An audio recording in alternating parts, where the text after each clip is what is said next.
Hey everyone, I'm Trisha Clemens with MudBuds.com, and today I wanted to talk to you about optimizing your blog for SEO. So I know you've probably been told you need to write a blog so that you can get traffic to your site and get more sales.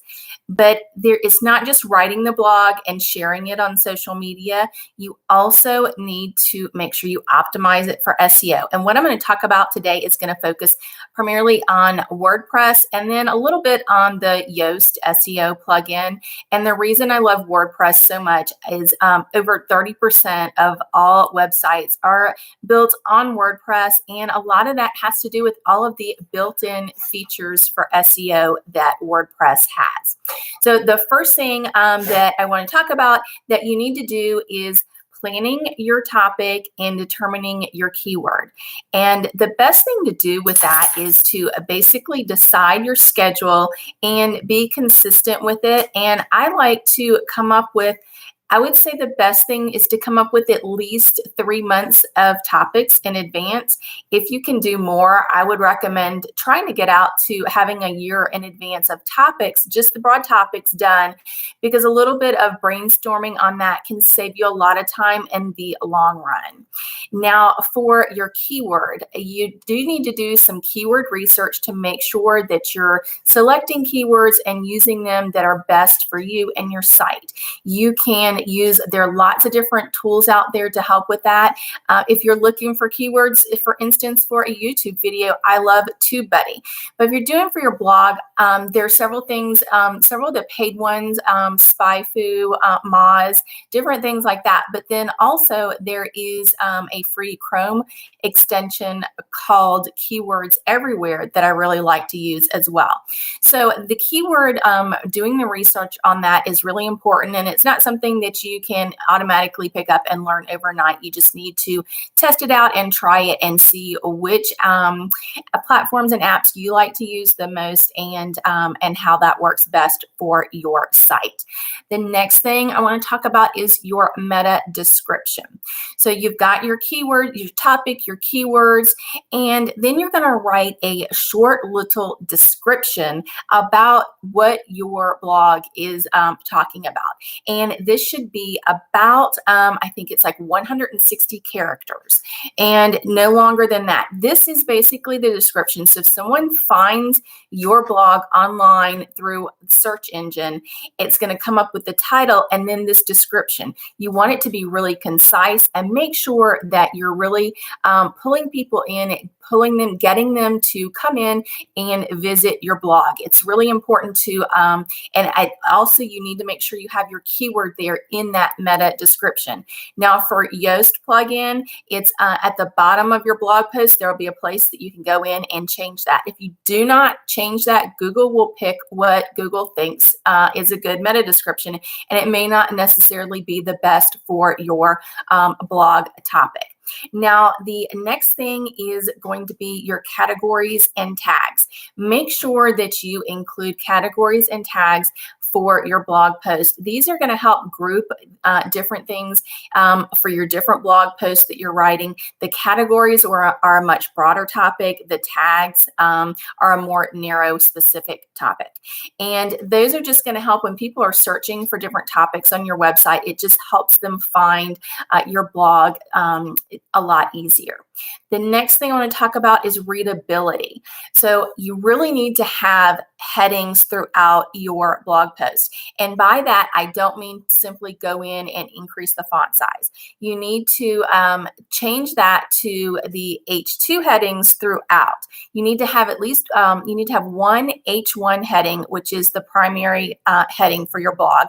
That should have your keyword in it. But you do need to have throughout the blog post, have several of the paragraphs separated out by different headings. These are going to be designated as H2 headings. You want to do this because Google picks up on that. The search engines pick up on that. It makes them find your blog and be able to determine what its about a lot easier. So make sure that you are doing that.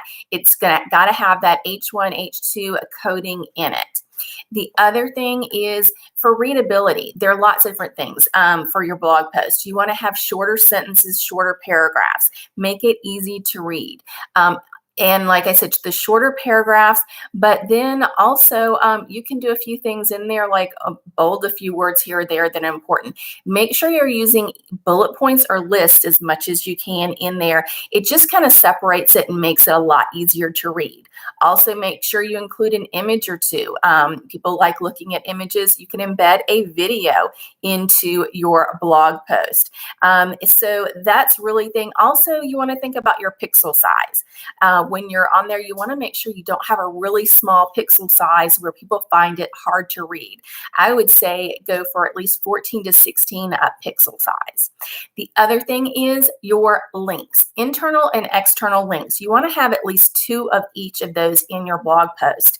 And what I mean by internal links are links to other content on your website. So for mine, muttbutts.com, it would be linking to either other blog posts within my site or products, services, anything else on my website. Now, for external links, this is really good to help build your trust factor and your recognition online. You need to basically go out and find some different sites that have authority and link to those different sites. So you want to pick something, find something. Let's say you're talking about some statistics and you found those at another website. Go ahead and link directly to that and give them credit for that. But it's also good for authority to have that link to external websites, that it's not just there in yours. That will really help with your SEO. And images. Make sure you're adding, like I said, images. It helps with readability. But also when you're doing your images, make sure you're adding alt text and alt description to your images. And they should include that keyword. Make sure they've got that keyword there in there for the alt text and the alt description. And when you're putting that alt text in and you put the keyword, be descriptive about the picture. Don't have something that just says picture of a cute dog. Let's see, if there's a girl with a dog bathing a dog, you'll want to write something, girl bathing cute dog.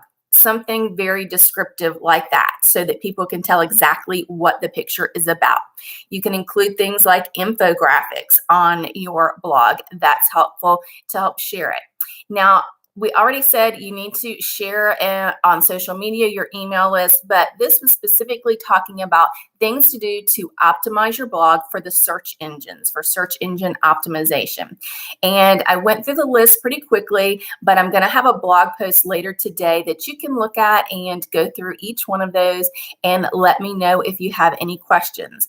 And I'm going to put a link in the information below for my pet blog optimizer. If this sounds like it's something too much, you want to write your blog, but you don't want to optimize it, let me know. I would love to help you optimize your blog for SEO. Thanks so much for watching, and I will see you soon. Bye, everyone.